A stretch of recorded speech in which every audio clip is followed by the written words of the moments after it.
Өз басым енді бүгін тараух намазын қиып, өйткені тараух намазы сүннет амал болса, адамның көңілін қалдырмау уәжіп, парыз.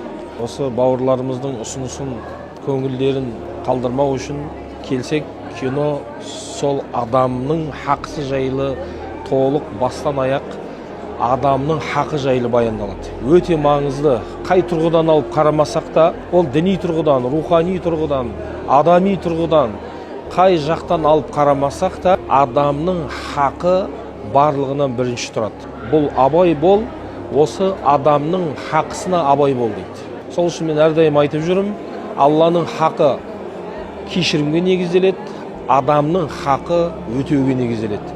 Сондықтан ешкімнің хақысына кірмеу, ол сөзбен болсын, іспен болсын, алаяқтық жасамау, адамның көңілін қалдырмау, уәдеде тұру, жауапкершілікті мойынға алу секілді өте көп адами құндылықтарды, оның ішінде сол адамның хақысын осы фильм жан-жақты ұғындыруға тырысқан жігіттерге үлкен рахмет.